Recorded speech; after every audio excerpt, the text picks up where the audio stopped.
ಇವತ್ತು ನಾನು ನಿಮಗೆ ಸಖತ್ ಕ್ರಿಸ್ಪಿ ಆಗಿರೋಂಥ ಟೇಸ್ಟಿ ಆಗಿರೋಂಥ ಹೋಟೆಲಲ್ಲಿ ಮಾಡೋಂಥ ರವೆ ದೋಸೆ ಮಾಡೋದು ಹೇಗೆ ಅಂತ ತೋರಿಸ್ಕೊಡ್ತೀನಿ.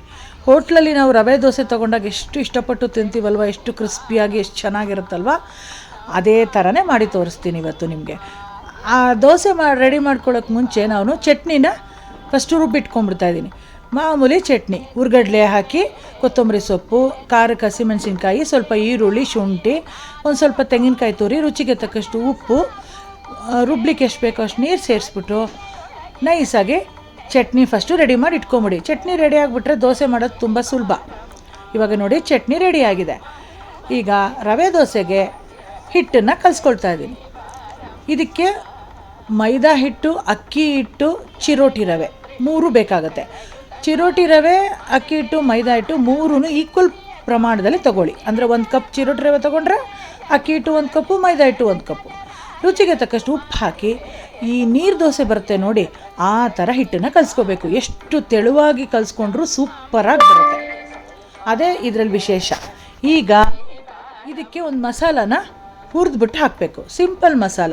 ಒಂದು ಬಾಣಲೆ ಇಟ್ಬಿಟ್ಟು 2 ಟೀ ಸ್ಪೂನ್ ಆಯಿಲ್ ಹಾಕಿ, ಜೀರಿಗೆ 1 ಟೀ ಸ್ಪೂನು, ಸಾಸಿವೆ 1 ಟೀ ಸ್ಪೂನು, ಒಂದು ಅರ್ಧ ಟೀ ಸ್ಪೂನಷ್ಟು ಇಂಗು, ಒಂದು ಅರ್ಧ ಟೀ ಸ್ಪೂನಷ್ಟು ಅರಿಶಿಣ ಕಲರ್ಗೋಸ್ಕರ, 2 ಈರುಳ್ಳಿನ ಸಣ್ಣದಾಗಿ ಹೆಚ್ಚಾಕಿದ್ದೀನಿ, ಕೊತ್ತಂಬರಿ ಸೊಪ್ಪು, ಖಾರಕ್ಕೆ ಹಸಿಮೆಣಸಿನ್ಕಾಯಿನೂ ಅಷ್ಟೇ ತುಂಬ ಸಣ್ಣದಾಗಿ ಹೆಚ್ಚಿಬಿಟ್ಟು ಹಾಕ್ಕೊಳ್ಳಿ.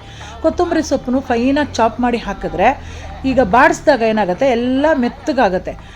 ಆಮೇಲೆ ಈ ಹಿಟ್ಟಿಗೆ ಸೇರಿಸ್ಕೋಬೇಕಾಗತ್ತೆ. ಇದೇ ಇದಕ್ಕೆ ಟೇಸ್ಟ್ ಕೊಡೋಂಥದ್ದು. ರವಾ ಮಸಾಲೆ ದೋಸೆ ಥರ ಮಾಡ್ಕೋಬೋದು ನೀವು ಇದನ್ನು. ನೀವು ಇನ್ನೂ ಚೆನ್ನಾಗಿ, ಇನ್ನೂ ಹೋಟ್ಲಿಗಿಂತ ಅದ್ಧೂರಿಯಾಗಿ ಮಾಡ್ಕೋಬೇಕು ಅಂತಂದರೆ ಆಲೂಗೆಡ್ಡೆ ಪಲ್ಯ ಮಾಡಿ ಮಧ್ಯೆ ಇಡ್ಬೋದು. ನನ್ನ ಹತ್ರ ಈ ರವಾ ದೋಸೆ ತವಾನೇ ಇದೆ, ದೊಡ್ಡ ಸೈಜು ತವಾ ಇದು.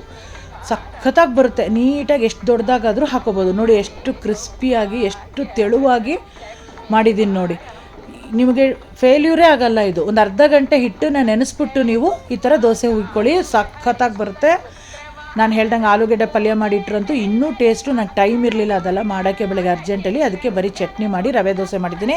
ಖಂಡಿತ ಈ ಥರ ಮೆಥಡಲ್ಲಿ ಮಾಡಿ ನೋಡಿ, ಸೂಪರ್ ಕ್ರಿಸ್ಪಿಯಾಗಿ ಬರುತ್ತೆ. ಮಾಡಿಬಿಟ್ಟು ಹೇಗೆ ಬಂತು ಅಂತ ಹೇಳಿ ಫ್ರೆಂಡ್ಸ್. ಓಕೆ, ಟೇಕ್ ಕೇರ್, ಬಾಯ್.